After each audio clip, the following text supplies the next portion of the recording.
Est-ce une coïncidence? Ou bien ces endroits et ces événements prouvent-ils que les ovnis ont leur coin préféré?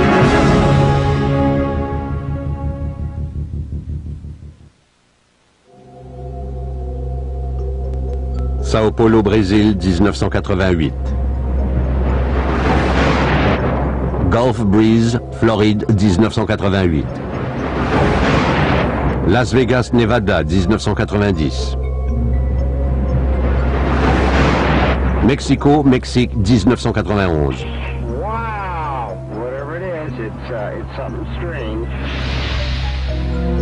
Qu'est-ce que toutes ces villes ont en commun? On rapporte tellement d'observations dans ces villes qu'elles sont considérées comme étant des zones propices aux ovnis. Une zone propice aux ovnis serait une zone où ont eu lieu plusieurs observations d'objets volants anormaux ou inhabituels qui ne sont pas identifiables. Il est reconnu depuis longtemps que les observations d'ovnis viennent en vagues. En d'autres mots, il y a une région d'un pays ou du monde où le nombre d'observations d'ovnis augmente pour une raison inconnue. Plusieurs théories tentent d'expliquer pourquoi ces régions semblent attirer les ovnis. Pour certains, ce sont les forces naturelles de la Terre, comme les volcans et les tremblements de terre. Les ovnis semblent nous observer. Ils viennent à certains endroits à cause de ce qui s'y produit à ce moment. Une des choses qui semble stimuler l'activité ovni est les perturbations terrestres. D'autres croient que le comportement humain est à l'origine de ces nombreuses apparitions.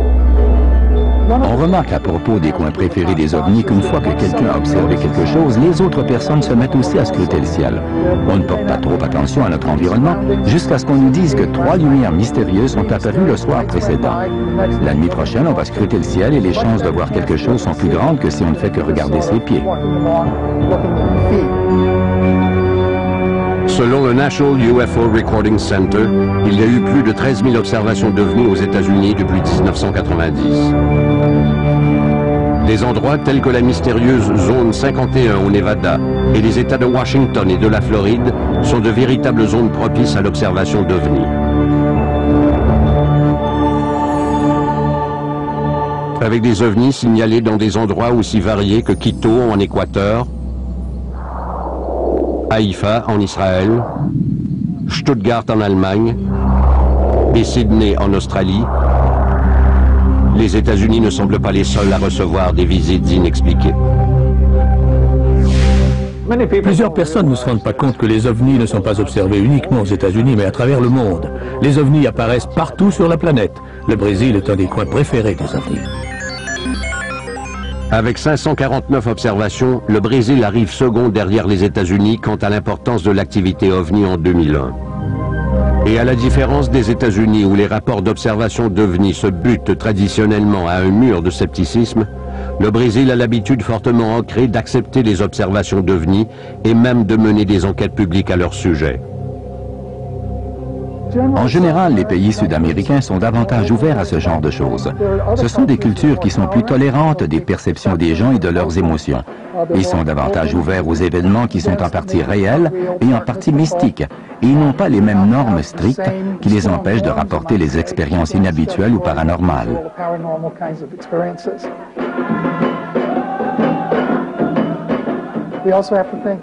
Il faut aussi penser aux religions prédominantes. Pour les religions où les saints et les anges occupent une place importante, l'idée de visiteurs puissants venus de loin est plus facile à accepter.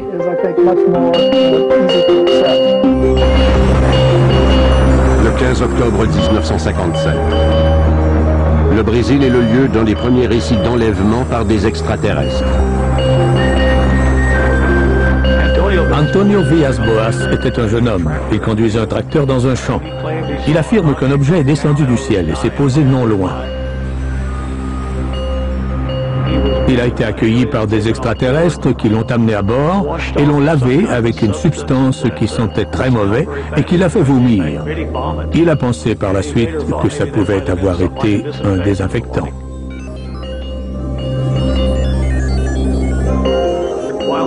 Pendant qu'il était captif, une extraterrestre femelle est venue et lui a fait l'amour.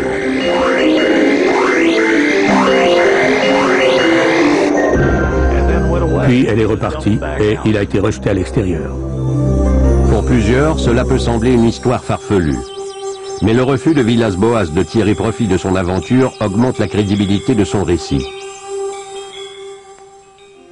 Plusieurs mois après les événements, l'histoire reçoit un appui du milieu scientifique quand il est diagnostiqué victime d'empoisonnement par des radiations. Villas-Boas est examiné par le docteur Olevo T. Fontes, un professeur de médecine à l'École nationale de médecine du Brésil. Le docteur Olevo Fontes était une personne très importante au Brésil.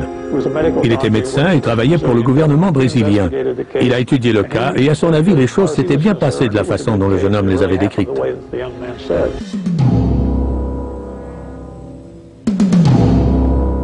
Moins de 6 mois après l'enlèvement présumé de Villas-Boas, la marine brésilienne fait une rencontre avec un ovni et les témoins ne manquent pas. En février 58, à bord de l'Almirante Saldanha, un photographe civil du nom d'Almiro Barahona prend 5 photographies de ce qui semble être un objet de forme ovale entouré d'un anneau.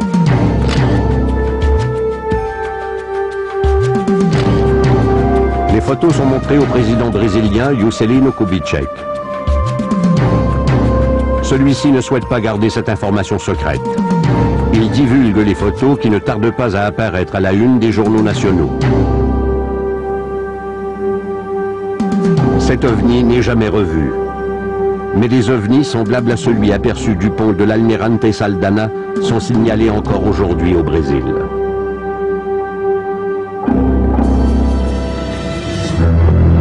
Au milieu des années 90, les ovnis brésiliens font à nouveau la manchette à travers le monde. Le 20 janvier 1996, il est affirmé que des extraterrestres ont été retrouvés à Varginha, au Brésil. Le personnel d'urgence a été appelé et a réussi à en récupérer au moins un.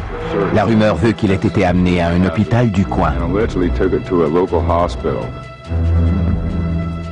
Selon des rapports non confirmés, des médecins affiliés au gouvernement pratiquent une autopsie sur l'extraterrestre.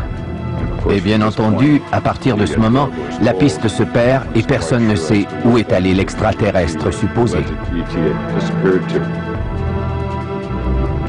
Malgré plusieurs témoignages oculaires, le gouvernement brésilien, d'habitude si communicatif sur le sujet, nie la découverte de Varginha et qu'un extraterrestre y ait été capturé. Tout ce qui était relié à cette observation a disparu. Ironiquement, après la découverte de cet être, il y a eu un nombre élevé d'observations d'ovnis dans la région. Bien que la plupart des experts doutent de la véracité de l'incident extraterrestre de Varginha, la longue et persistante histoire d'observation d'ovnis au Brésil est plus difficile à ignorer. Une théorie originale suggère que la destruction de la forêt amazonienne qui est en cours pourrait être responsable de l'intérêt que portent les extraterrestres à la région. Quand on regarde le Brésil du ciel, on s'aperçoit qu'une vaste portion de son territoire est en feu. On brûle la forêt amazonienne et cela perturbe l'écologie de la planète. Pour bien observer la planète et comprendre ce qui s'y passe, il suffit de regarder ce qui se passe au Brésil. Et il semble que c'est ce que font les extraterrestres.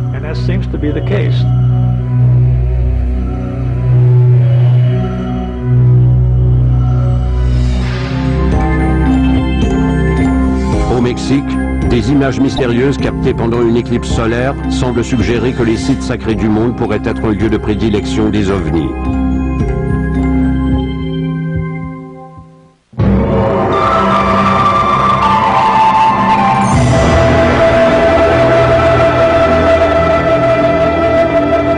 Le Mexique est une terre où le sacré relève d'une longue tradition. Le pays est parsemé de pyramides anciennes construites par les Mayas et les Aztèques. Ces monuments aux dieux sont toujours debout, des centaines d'années après le départ de leurs bâtisseurs. L'énergie sacrée qui émane de ces édifices attire-t-elle des visiteurs d'autres mondes, faisant ainsi du Mexique un des lieux préférés des ovnis? Il y a des régions dans le monde qui sont des lieux sacrés. On y a fait un grand nombre d'observations d'appareils volants inhabituels ou anormaux qui sont impossibles à identifier. Le 11 juillet 1991 se produit un événement que des centaines d'années plus tôt les Mayas avaient prédit. La plus longue éclipse solaire du XXe siècle plonge Mexico dans la noirceur au beau milieu du jour. Des millions de gens regardent le ciel. Plusieurs sont équipés de caméras vidéo qui enregistrent des images inattendues. Les gens à Mexico filmaient l'éclipse et ils apercevaient des choses étranges qui volaient dans le ciel.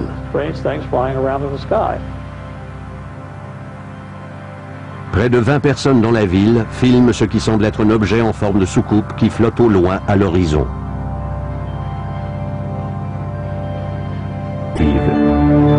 Au cours des 6 prochaines années, plus de 1500 vidéos et photographies d'OVNI sont recensées au Mexique.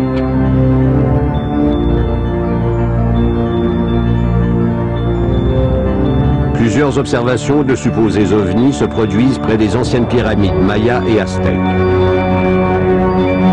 Un de ces endroits est Tepoztlán, un village touristique situé à une centaine de kilomètres de Mexico. Selon le chercheur et ufologue Carlos Diaz, 60% de ses résidents affirment avoir déjà vu un ovni. Et les contrôleurs aériens de la région confirment que leur radar détecte régulièrement des objets non identifiés au-dessus de la région. Tepoztlán est reconnu pour ses ruines d'une pyramide aztèque datant du XIVe siècle. Pour certains ufologues, les lieux sacrés anciens comme celui-ci représentent des zones puissantes qui peuvent favoriser l'activité ovni. Il y a plusieurs soi-disant zones puissantes autour du monde où ont lieu des mouvements géologiques ou des fluctuations du terrain. On peut les appeler vortex ou portails et on y retrouve une forte activité ovni. Certains croient que les extraterrestres se sont servis de ces portails pour pénétrer dans notre monde et qu'ils ont même été responsables de la construction de certains des plus anciens lieux sacrés du monde, comme la grande pyramide de Gizeh en Égypte.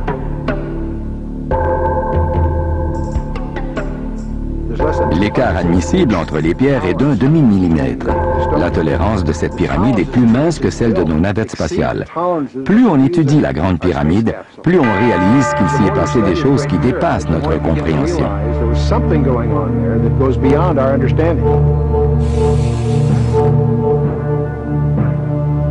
Construite il y a plus de 4000 ans, la pyramide est faite de plus de 2 millions de pierres. Chacune de ces surfaces est parfaitement orientée vers les points cardinaux, nord, sud, est, ouest. La symétrie des côtés est quasi parfaite. La longueur de chaque côté varie de moins de 0,1%. Les gens se sont dit que ces structures ont dû être construites pour entrer en contact avec les extraterrestres ou que ceux-ci ont aidé à les bâtir. Une autre théorie veut que les architectes à l'origine de la construction et les ovnis qui les ont visités se soient guidés sur une énergie géomagnétique ou une sorte de quadrillage qui recouvre la Terre entière. Ils se sont fiés sur des lignes imaginaires géométriques.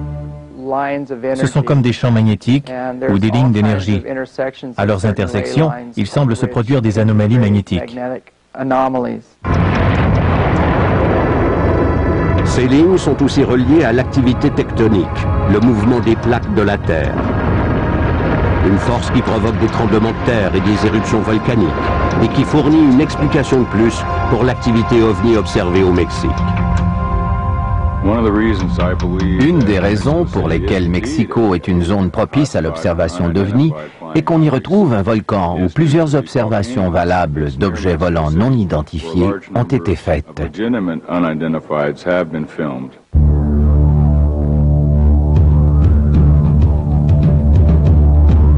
Des ovnis ont souvent été signalés près du Popocatépetl, la montagne qui fume près de Mexico. Il y a une caméra pointée sur le volcan depuis qu'il est entré en activité et on a trouvé sur les images des objets clairement visibles en forme de disque. Certains ont cherché à les expliquer en disant que c'était des roches projetées par le volcan qui avaient des trajectoires de vol aérodynamiques et avaient l'air de voler, même si ce n'est pas le cas. C'est assez difficile à croire quand on voit la direction qu'elles empruntent. Elles descendent vers le volcan plutôt que de s'éloigner de la montagne. Pourquoi les ovnis survoleraient-ils les volcans?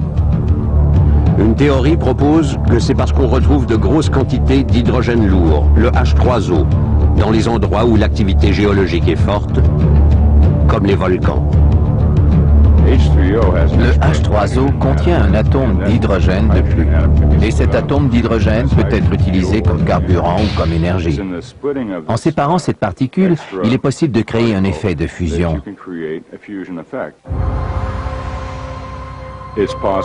Il est possible que ces ovnis exploitent ce type d'énergie pour propulser leurs appareils dans l'atmosphère.